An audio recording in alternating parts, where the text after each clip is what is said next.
Close your eyes for a second and think about the idealized version of a sports card market.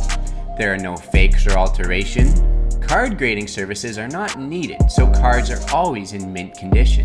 A complete list of all transactions relating to a particular card would be available, and all sales take place instantly. There would also be a forced and enforceable scarcity of cards, with all buyers and sellers aware of how many cards are printed. Now open them.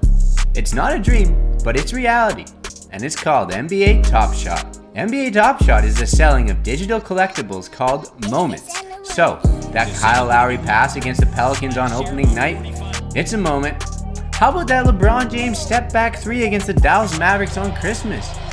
James backs up, knocks down another three-pointer. Yep, it's a moment, and a pricey one at that. And there are two ways to acquire a moment. One is through the marketplace, where you purchase one from someone, and another is through a drop, which Top Shot announces at random, sending would-be buyers in a tizzy and queuing in long virtual lines. Okay, so the big question, why in God's green earth would anyone pay money for a moment, let alone hundreds of thousands of dollars, when one can easily watch the moment on YouTube or Twitter? Two things. But before that, let's discuss two things that makes Top Shot what it is. The first, blockchain. Blockchain is the same technology that powers Bitcoin and other cryptocurrencies. And to save everyone the bore of explaining the complicated processes that creates it, think of it as an impenetrable, indestructible kind of technology. So, when you buy a moment, it is completely 1000% yours and no one else's, and it's impossible to replicate. And your purchase of that moment is recorded and stored so everyone is aware and always will be aware that you have purchased that moment. Got it? Okay, good. Now, secondly is non-fungible tokens, or NFTs, which is what a Top Shot moment is. Tangibility are items that can be touched, like gold or money. Fungibility is the ability to be interchanged for another alike item, like your air miles for free flights. And non-fungibility is the ability of an asset to be irreplaceable or unique, like a Van Gogh painting.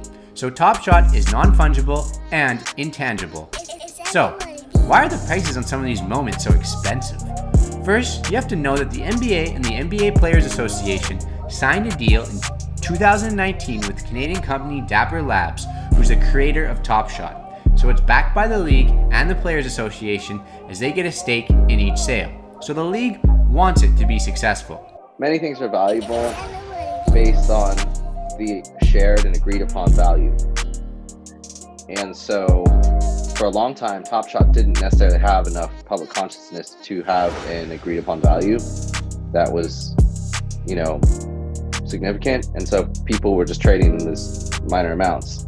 As we saw in January, things blew up, and now the value just kind of skyrocketed. Is it overvalued? Probably right now.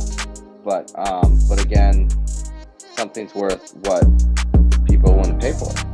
And as for the future of NFTs, the NHL has recently discussed the Top Shot idea, according to Elliot Friedman, and for good reason. Dapper Labs recently began raising funds upwards of $250 million, setting their company valuation at $2 billion, while Mark Cuban opined that Top Shot could become, quote, a top 3 revenue source for the NBA over the next 10 years, end quote. The potential is astronomical. And you can even see one day where a massive box office moment, like the Avengers Thanos snap, is NFT'd and sold. And for my guess, sold for a lot of money. For Centennial Sports, I'm Bowen Assman.